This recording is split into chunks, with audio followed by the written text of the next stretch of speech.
ಬೀದರ್ ಜಿಲ್ಲೆಯಲ್ಲಿ ಬಹುತೇಕ ಇಡೀ ಮಾನವ ಕುಲ ತಲೆ ತಗ್ಗಿಸ್ತಕ್ಕಂಥ ಘಟನೆಯ ವಿರುದ್ಧ ನಾವು ಪತ್ರಿಕಾಗೋಷ್ಠಿಯನ್ನ ಹಮ್ಮಿಕೊಂಡಿದ್ದೇವೆ.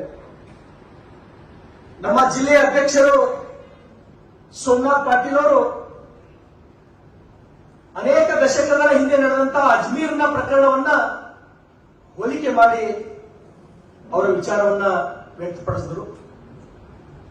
ಅಲ್ಲಿಯೂ ಕೂಡ ಸುಮಾರು 200 ವಿದ್ಯಾರ್ಥಿಗಳ ಮೇಲೆ 18 ಜನ ಆರೋಪಿಗಳು. ಈ ದೇಶದ Noble public school admissions are open. इल्म ही आदमी को इंसान बनाता है. Knowledge Park the Creative School admissions are open from LKG to 10th standard. Free uniform for new admission students. ಇತಿಹಾಸದಲ್ಲಿ ಅದೊಂದು ಬಹುದೊಡ್ಡ ಕೆಟ್ಟ ಘಟನೆ. ಅಲ್ಲಿ 200 ಜನ 18 ಜನ ಆರೋಪಿಗಳು. ಇಲ್ಲಿ ಸುಮಾರು 30ರಿಂದ 40 ಅಮಾಯಕ ವಿದ್ಯಾರ್ಥಿಗಳು. ಇಲ್ಲ ಒಬ್ಬ ರೈಸೆ. ನನಗೆ ತಿಳಿದ ಹಾಗೆ ಒಬ್ಬ ವ್ಯಕ್ತಿಯಿಂದ 30ರಿಂದ 40 ಅಮಾಯಕ ವಿದ್ಯಾರ್ಥಿಗಳ ಮೇಲೆ ಇಂಥ ಪ್ರಕರಣ ಇದು ಅಜ್ಮೀರ್ಗಿಂತ ಏನು ಕಡಿಮೆ ಏನಲ್ಲ. RG Public School English Medium admissions are open. Horizon English Medium Public School empowering bright future admissions are open. ನಾನು ಮಾಧ್ಯಮದ ಮುಖಾಂತರ ಸರ್ಕಾರಕ್ಕೆ ವಿನಂತಿಯನ್ನ ಮಾಡ್ತೇನೆ, ಆಗ್ರಹವನ್ನ ಮಾಡ್ತೇನೆ. ರೈಸೇಕ್ ಅಂತಕ್ಕಂಥ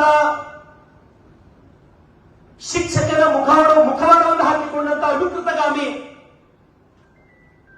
ಅವನು ಯಾರು? 40 ವಿದ್ಯಾರ್ಥಿಗಳ ಮೇಲೆ ಇಂತಹ ದುಷ್ಕೃತ್ಯ ಮಾಡಲಿಕ್ಕೆ ಪ್ರಯತ್ನ ಮಾಡುವಂತಹ ದುಷ್ಟ ವ್ಯಕ್ತಿ ಬರೀ 8 ದಿವಸದಲ್ಲಿ ಈ ಸಾಹಸ ಮಾಡಲಿಕ್ಕೆ ಸಾಧ್ಯ ಇಲ್ಲ. ಅವನು ಹ್ಯಾಬಿಚುವಲ್. ಅವರು ಯಾವ ರೀತಿ ನಾವು ವಿಕೃತಗಾಮಿ ಉಮೇಶ್ ರೆಡ್ಡಿ ಅಂತ ಕೇಳಿದ್ದೀವಿ. ಸುಮಾರು ವರ್ಷಗಳಿಂದ 16 ವರ್ಷಗಳಿಂದ ಈ ಕೃತ್ಯ ಮಾಡ್ಕೊಂತ ಬಂದಿರ್ತಾನೆ ಅವನು. ಹಾಗಾಗಿ ಈ ತಪ್ಪು ಯಾರ್ದು, ಯಾರು ಹೊಣೆ? ಇಂಥ ದುರ್ಘಟನೆ ನಡೆದರೂ ಕೂಡ ಸಂಬಂಧಪಟ್ಟಂತ ಆಡಳಿತ ಮಂಡಳಿ ಏನು ಮಾಡುತ್ತಿತ್ತು? ಆಡಳಿತ ಮಂಡಳಿ ಕಣ್ಣು ಮುಚ್ಚಿಕೊಂಡು ಕೂತಿದ್ದೇನು? ಆ ಆಡಳಿತ ಮಂಡಳಿಯಲ್ಲಿ ಯಾರಾದ್ರೂ ಒಬ್ಬರು ಅಥವಾ ಇಬ್ಬರು 100ಕ್ಕೆ 100 ಗದ್ದಾರ ಮತ್ತು ಅವನಿಗೆ ಬೆಂಬಲ ಅದ. ನಾನು ಎಲ್ಲ ಆಡಳಿತ ಮಂಡಳಿ ಮೇಲೆ ಆರೋಪ ಮಾಡಲ್ಲ. ಅಲ್ಲಿರ್ತಕ್ಕಂಥ ಆಡಳಿತ ಮಂಡಳಿ 95% ಜನ ಒಳ್ಳೆಯವರೇ, ಬುದ್ಧಿಜೀವಿಗಳೇ. ಆದ್ರೂ ಒಬ್ಬರು ಅಥವಾ ಇಬ್ಬರು ಆಡಳಿತ ಮಂಡಳಿಯ ನಿರ್ದೇಶಕರು ಗದ್ದಾಢರ, ಅವನ ಬೆಂಬಲಕರ. ಹಾಗಾಗಿ ಇದಕ್ಕಾಗಿ ಒಂದು ವಿಶೇಷ ತಂಡ ರಚನೆ ಆಗಬೇಕು. ತಂಡ ರಚನೆ ಆಗೋದ್ರ ಜೊತೆಗೆ ಅವನು ಮೂಲ ಭಾರತೀಯವಂತ ನಾವು ಕೇಳಿವಿ. ಆ ಭಾರತೀಯಿಂದ ಅವನಿಗೆ ಇಲ್ಲಿಗೆ ಯಾರು ತಂದರು? ಯಾರು ಇನ್ಫ್ಲೂಯೆನ್ಸ್ ಅವನಿಗೆ ಮಾಡಿದ್ರು? ಅಥವಾ ಹಿಂದೂ ಸಮಾಜದ ಅನೇಕ ವಿದ್ಯಾರ್ಥಿಗಳಿಗೆ ಬಲಿ ಕೊಡ್ಬೇಕಂತ ಹೇಳಿ ಏನಾದ್ರೂ ಅವ್ರ ಉದ್ದೇಶ ಇತ್ತೇನೋ ಅಂತಕ್ಕಂಥದ್ದು ಗಂಭೀರವಾಗಿ ತನಿಖೆ ಆಗಬೇಕು, ಚರ್ಚೆ ಆಗಬೇಕು. ಈಗಾಗಲೇ protection of children's from sexual offence act 2012 ಅಡಿಯಲ್ಲಿ ಅವನಿಗೇನು ಕಾನೂನಿನ ಅಡಿಯಲ್ಲಿ ಕಠಿಣ ಶಿಕ್ಷೆ ಆಗಬೇಕು, ಜೀವಾವಧಿ ಶಿಕ್ಷೆ ಆಗಬೇಕು, ಗಲ್ಲು ಶಿಕ್ಷೆ ಆಗ್ಬೇಕಂತ ಹೇಳಿ ಬಸವ ಕಲ್ಯಾಣದ ಒಬ್ಬ ಶಾಸಕನಾಗಿ ನಾನು ಆಗ್ರಹ ಮಾಡ್ತೇನೆ. ಇವತ್ತು ನಾವೆಲ್ಲರೂ ಗುರುವಿನ ಗುಲಾಮನಾಗುವ ತನಕ ದೊರೆದಂಡ ಮುಕ್ತಿ ಅಂತ ಹೇಳಿ ನಂಬಿ ನಾವು ನಮ್ಮ ಮಕ್ಕಳಿಗೆ ನಾವು ಶಾಲೆಗೆ ಕಳಿಸ್ತೀವಿ. ಇದು ನೋಡಿದ್ರ ಏನಪ್ಪಾ ಇದು? ಒಬ್ಬ ಶಿಕ್ಷಕ ಈ ರೀತಿ ಮಾಡಬಹುದಾ? ಒಬ್ಬ ಯಾರೋ ಹಿರಿಯರ ಜೊತೆ ಅಧ್ಯಕ್ಷರು ತೋರಿಸಿದ್ರು, ಮೊಬೈಲ್ ಒಳಗೆ ಸಂಭಾಷಣೆ ಮಾಡ್ತಾನೆ ಅವನು. ಹೌದು, ನಾನು 3-4 ಜನ ಜೊತೆ ಮಾಡೀನಿ, ನಾನು ತಪ್ಪು ಮಾಡೀನಿ, ಅಲ್ಲಿ ಲಾಜಿಗೆ ಹೋಯ್ದೀನಿ ಅಂದ್ರೂ ಕೂಡ ಇದು ಸುದ್ದಿ ಆಗಲ್ಲ. ಜಾಸ್ತಿ ಏನಾರೇ ಮಾತಾಡಕ್ ಹೋದೆ ಅಂದ್ರೆ ನಮ್ಮ ಮೇಲೆ ಎಫ್ಐಆರ್ ಹಾಕ್ತಾರೆ ಬೀದರ್ ಜಿಲ್ಲೆಯೊಳಗೆ.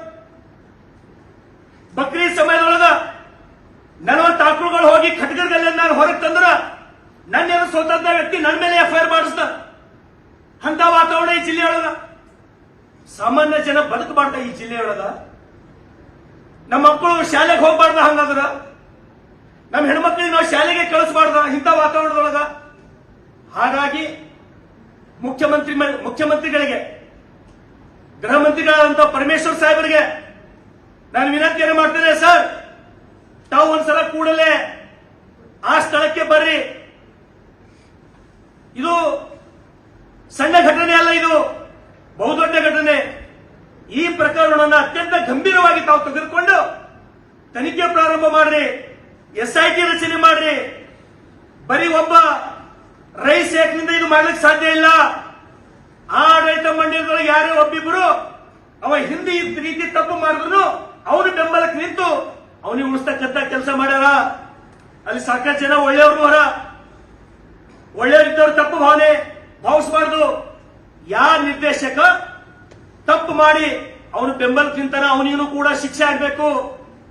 ಯಾಕಂದ್ರ ವಿದ್ಯಾರ್ಥಿಗಳು ಬೆಳೆದ ಏನೋ ಜೀವನ ಕಟ್ಕೋಬೇಕಂತ ವಿದ್ಯಾರ್ಥಿಗಳ ಮೇಲೆ ಈ ರೀತಿ ಬಲಾತ್ಕಾರ, ಅನ್ಯಾಯ, ಅತ್ಯಾಚಾರ ಬಹುತೇಕ ಮಾನವ ಕುಲ ಇದಕ್ಕೆ ಸಹಿಸಲಿಕ್ಕಾಗಲ್ಲ. ಹಾಗಾಗಿ ಸರ್ಕಾರದ ಮೇಲೆ ಜಿಲ್ಲಾ ಉಸ್ತುವಾರಿಗಳ ಮುಖಾಂತರ ಜಿಲ್ಲಾ ಉಸ್ತುವಾರಿ ಸಚಿವರು ಕಣ್ಣುಮುಚ್ಚಿ ಕೂಡಲಾರದೆ ಈ ವಿಷಯವನ್ನ ಗಂಭೀರ ಪರಿಗಣನೆ ಮಾಡಿ, ಇದಾದ ನಂತರ ಇಡೀ ಬೀದರ್ ಜಿಲ್ಲೆಯಲ್ಲಿ ಅಷ್ಟೇ ಅಲ್ಲ, ಇಡೀ ನಾಡಿನಲ್ಲಿ, ಇಡೀ ದೇಶದಲ್ಲಿ ಇಂಥ ಕೆಟ್ಟ ಪ್ರಕರಣಗಳು ಮತ್ತೊಂದು ಕಡೆ ಆಗಬಾರ್ದು. ಆ ರೀತಿ ತಾವು ಕಠಿಣ ಕಾನೂನುಗಳನ್ನ ತರ್ರಿ ಅಂತಕ್ಕಂಥದ್ದು ತಮ್ಮ ಮಾಹಿತಿಗೆ ತರುತ್ತಾ